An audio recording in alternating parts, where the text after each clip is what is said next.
Okay, so today we're gonna make Chile Colorado. I found this recipe online from thedomesticman.com, and truth is, I don't cook a lot. I work full time. I teach, but I had a little bit of time, so I'm trying to try out some new recipes. So anyway, the things you're gonna need for this recipe are gonna be black pepper, salt, um, 6 cloves of garlic. I use the minced garlic. You need some oregano, some ground cumin. Now this is a gluten-free one, so it called for either rice flour or coconut flour. I didn't realize it was a gluten-free recipe specifically when I bought it, but I'm assuming that you could just use all-purpose flour if you don't care about that. It's a lot cheaper, so definitely do that. You'll need 1 jalapeno, a lime, about 1/2 of a white onion, 4 cups chicken broth. Now here's where a lot of your flavor comes in. I got some New Mexico chilies. You could use any large red chili peppers, New Mexico, Guajillo, I think I'm saying that right, or Anaheim, okay? Some ancho chilies, and then some stew meat, okay? About 2 pounds. And keep in mind with these chilies, like my grocery store, unfortunately, doesn't carry a good variety. Like if I was in a bigger city, if you have a local Mexican grocery store, you'll probably find more variety. But this is just the mild chilies, so I'm gonna work on rehydrating those. Another tip I just want to say is get all your stuff together. Really read through a recipe. One of my biggest mistakes when I first started making new things is that I would just kind of read it and grab things as I go. But then I'd find things would burn or things wouldn't turn out right. So definitely read through, prep as much as you can. That way when you're having to make those quick transitions, everything just turns out way quicker and your cooking process is a lot less stressful. All right, so I'm getting ready to cut up the peppers. The ones here at the bottom are those New Mexico chilies. I got 6 of them, said 6 large, but they come in a variety of sizes. So you can see some are really big, some not so big. And then in the back side, I have these ancho chilies. Now again, I'm just trying this recipe out. This only makes serving of 4. I actually have a household of 6. You know, we have some nieces and stuff that came to stay with us a few years ago. So now I'm learning how to cook for a larger family. Before it was just myself and my husband. So now we're doing more cooking. So let's see how it turns out. Okay, and with these large ones, the recipe says to turn on your stock pot or your Dutch oven and bring your chicken broth to a boil. Okay, so I got the Dutch pot or the Dutch oven, got the chicken broth. I know it looks a little dirty in there. That's just from cooking it a lot. It's not actually dirty, it's clean, I promise. So I got that. Getting ready to rip these apart. I'm actually gonna prep this stuff first before I even turn on the broth, because I really do want to make it as seamless as possible. Again, getting that prep work, getting things de-seeded, chopped, all that is important before we begin. And I just want to kind of show you, like when I ripped off this little bit, there's all these dried chilies in there. So it's really easy to rip them when they're dry, and you can just kind of dump out those, or you can take your knife and you can cut off the stems and then do it that way. Whatever way is easiest for you. You just don't want those seeds. Those seeds are really hot. They're not very appetizing. I'm gonna go and put those into that large bowl. So that's what I'm gonna do. I'm gonna rip these apart. So I finally de-seeded all of these chili pods. Just FYI, the ancho ones are a little bit more snug, so I was ripping apart in the middle, and then this is all of the seeds and stems that are left over, so it's quite a bit. Again, you want to make sure you get all of those seeds and stems out. You don't want to be eating that, it's not any good. I got my broth heating up in the Dutch oven, and once that comes to a boil, then I can start placing these peppers into the boiling chicken broth, okay? And then once that broth is boiling and I've added my peppers, I'm gonna loosely cover with a towel and I'm gonna steep it for about 20 minutes in order to soften the peppers. And I'm gonna go ahead and rinse out the Dutch oven once I'm done. So the next thing I'm gonna do while I'm waiting for that broth to heat up is I am going to be adding my coconut flour. Again, if you have all-purpose flour, that works fine too. This is just the gluten-free option. So I'm gonna use about 1 tablespoon of that coconut flour, because that's the only one I could find. Could not find that rice flour. And then I'm gonna use the 1/2 teaspoon of salt and 1/4 teaspoon of pepper. You can do more or less to your own personal taste. I'm gonna put that in the mixing bowl, and I'm gonna mix it all up with the beef stew meat. So again, the next thing I'm gonna do is I'd already placed that flour, salt and pepper. I'm just gonna kind of mix it all up in the beef. I wanna get that nice and coated. I wanna make sure all my pieces are covered. Okay, mix it all around there.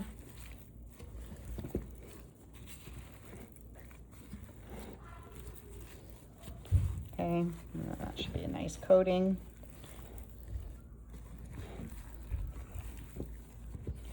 I'm just gonna leave that to the side. Okay, my broth is starting to heat up, and eventually I'm gonna pour that into the bowl that I have my chilies in. I'm gonna cover it with a towel and let that sit and seep for 20 minutes so it can rehydrate them. I got my meat prepped. The next thing I wanna do is I wanna start cutting my vegetables. I wanna make sure that's ready.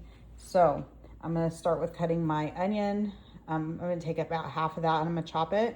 And then I'm gonna take the 1 jalapeno pepper, I'm gonna seed it, and then I'm gonna coarsely chop it. So that just means we're just gonna make those chunky, doesn't have to be perfect. Yeah, and then just measure out the rest of my dry ingredients.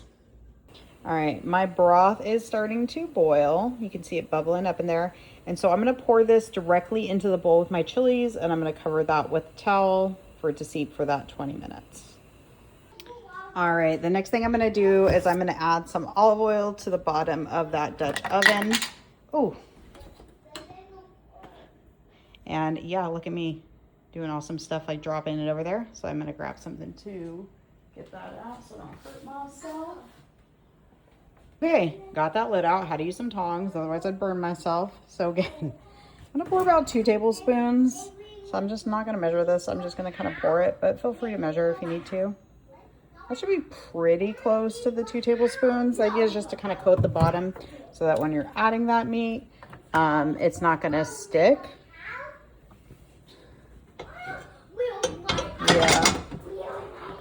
So I'm just kind of pouring it around, trying to make sure the oil coats the bottom, because otherwise it will get stuck. I'm kind of excited. I haven't really used some of my kitchen stuff as much.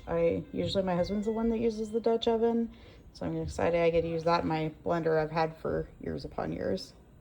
Okay, so I've been getting this oil warmed up on a medium-high heat. About a minute should be good. You just want the bottom to be hot so you can hear that little bit of sizzle when you are ready to add in your beef.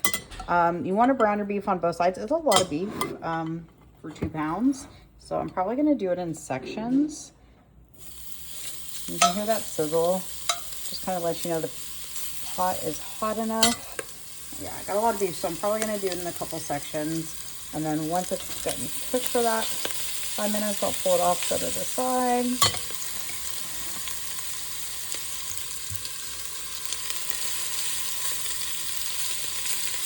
And you just want to kind of spread it around so that all the meat can actually cook.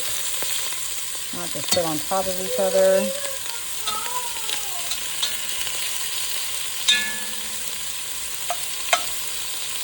Okay, so I'm going to let that cook for a little bit. I'm starting to turn that meat over. We're at the 2.5 minute mark. Again, we need about 5 minutes of cooking time. You can see the sides are starting to brown up there. The bottom's still a little pink. Just trying to get a nice sear on the meat. Then we'll go in for the second batch. That's about what your beef is going to look like after that 5 minutes. I'm going to pull this one off, put the second batch in, cook it for another 5. Make sure you're stirring. So all right, I am just about to hit that second 5 minute mark with my last batch of the stew meat. I'm going to go ahead and pull that off and set it aside. Once this is done, I'm going to be adding my chopped onion and sauteing those. You're going to see this nice brown liquid. I'm probably going to turn down the temperatures and saute these over medium for that 5 minutes. I'm cooking my onions. My onions kind of suck. I am not great at chopping these, so a little bit thicker, but that's okay. So I'm just going to saute these on that low heat for the 5 minutes. Okay, so now that I'm sauteing the onion, I've been stirring it occasionally. I'm going to take that and I'm going to start making the sauce. So I'm going to take those peppers, the chicken broth.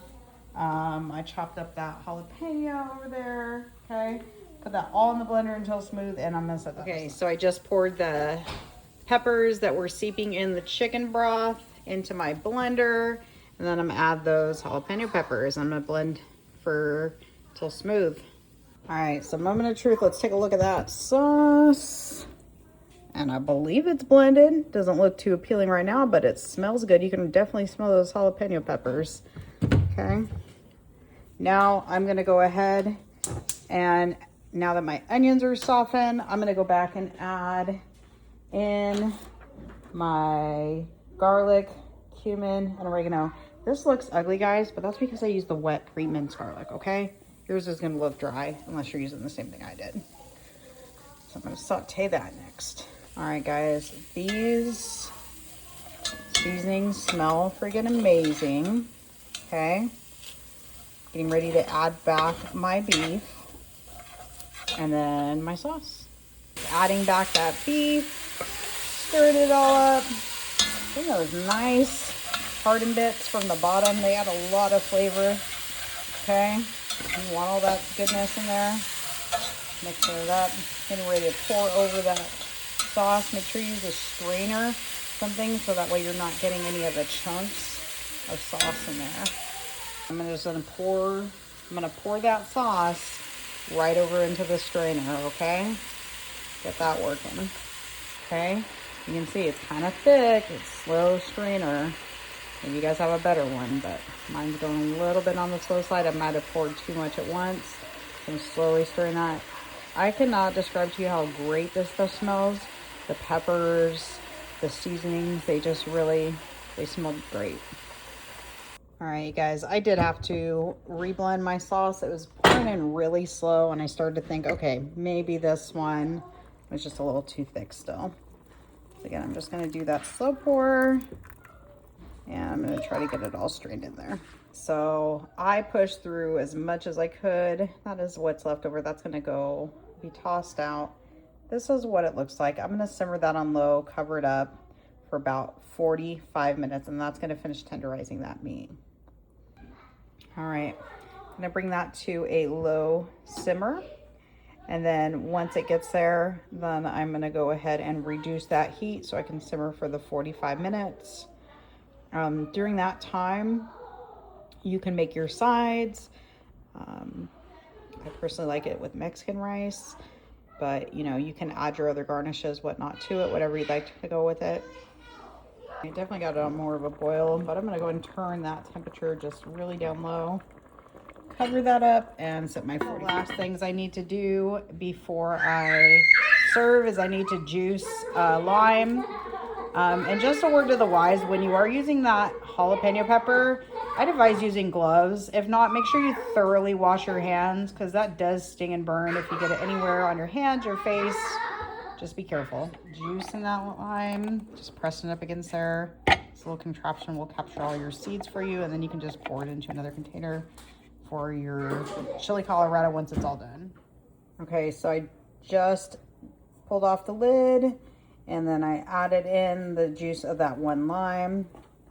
Go and stir it according to those directions. And it looks and smells delicious. Gonna see how it tastes. See if it needs more salt and pepper. No notes. Okay, so I'm gonna go add back that lid and let it cook down for another 5 or 10 minutes. Okay, correction. So you're gonna add your 10-minute timer, and you're gonna cook it uncovered. The whole idea is to let that sauce thicken up. That'll take about 5 to 10 minutes. So all right, so this is after the 10 minutes. It's a little bit thick. I think next time I am gonna cook it just a little bit longer. The meat is not as tender as it is when I've ordered it at restaurants. But when I tried a little piece, it was still pretty easy to chew. If you get bigger chunks, you might need to cut them up, especially if you have smaller kids and stuff like that. But that's kind of what it looks like. And it's got that nice thick sauce. All right, so here is the final product. The sauce is not super thick, so possibly need more flour or something to thicken up the base. Possibly 1 more hour of cook time just to get that meat a little bit more tender. But let's go ahead and give it a try.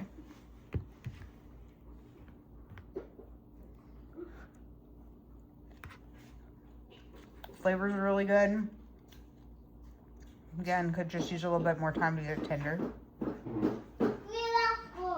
Check out the ingredients and the full recipe in the comments below.